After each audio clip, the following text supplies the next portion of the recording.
Piper Laurie gave one of the most haunting performances of her career in The Hustler, playing the damaged, defiant Sarah Packard. It was a role that earned her an Oscar nomination and left a deep impression on audiences. But behind that steely exterior, on screen, was a woman carrying some intensely personal baggage.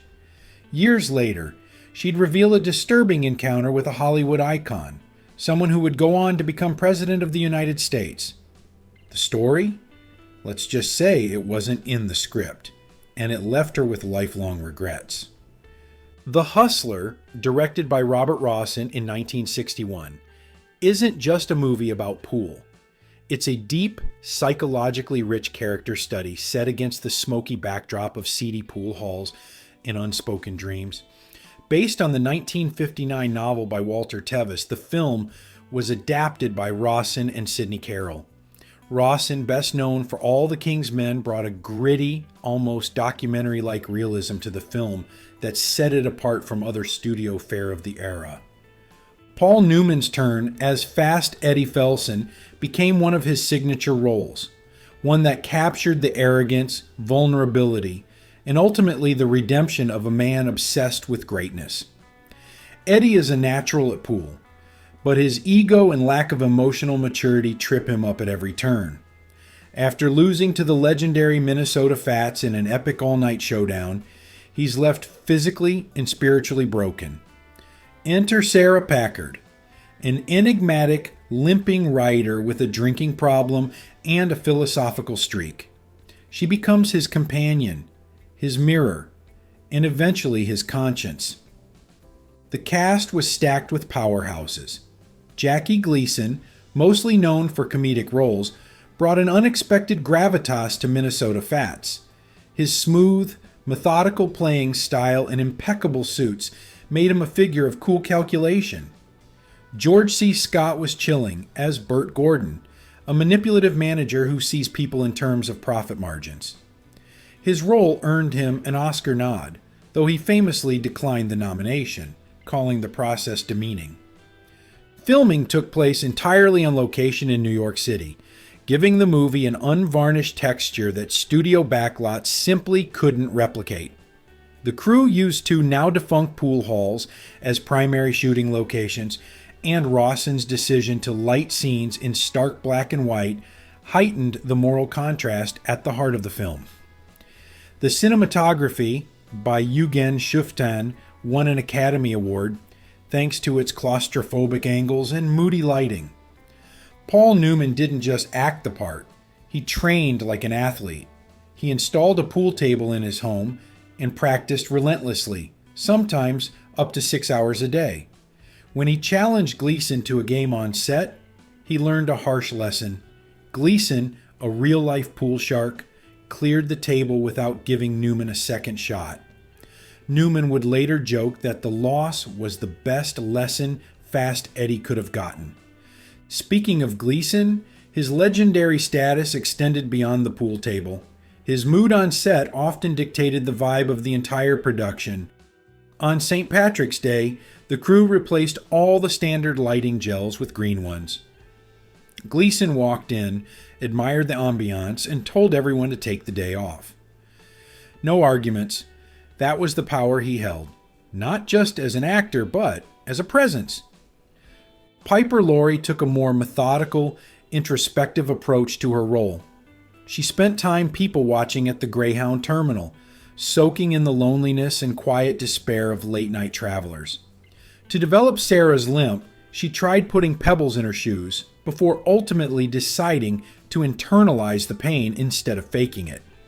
Director Robert Rossen supported her instinctual, naturalistic performance, asking her to keep the limp inconsistent, sometimes visible, sometimes not, to reflect Sarah's emotional instability. Despite being one of the leads, Laurie barely interacted with Jackie Gleason on set. Their scenes didn't overlap, and she spent most of her time isolated, just like her character. She did bond with George C. Scott, whose intensity sometimes bled into his performances. During one scene, he whispered something into Laurie's ear that left audiences guessing for decades. When she finally asked him what he'd said, His answer was perfect. Nothing. I figured your imagination would do a better job. After the movie was released, The Hustler became an instant classic. Critics praised its emotional depth and raw performances, and it received 9 Academy Award nominations, including Best Picture. While it only won 2, for cinematography and art direction, it cemented the film's place in cinematic history. Newman, Laurie, Scott, and Rawson all earned nominations, and it revived interest in pool nationwide. Sales of pool tables surged, pool halls saw a renaissance. Fast Eddie wasn't just a character, he was a movement. And yet for Piper Laurie, this career high was followed by a mysterious silence.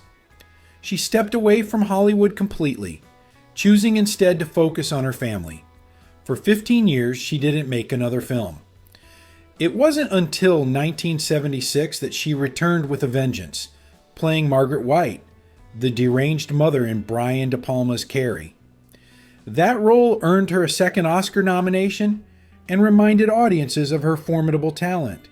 But it was in her 2011 memoir, Learning to Live Out Loud, that Laurie finally revealed one of the most startling stories of her life. Long before The Hustler, at the age of 18, she had worked on a film called Louisa, alongside an aging leading man named Ronald Reagan. She was flattered by his attention. They had dinner at his house. And then came a night she would never forget, for all the wrong reasons.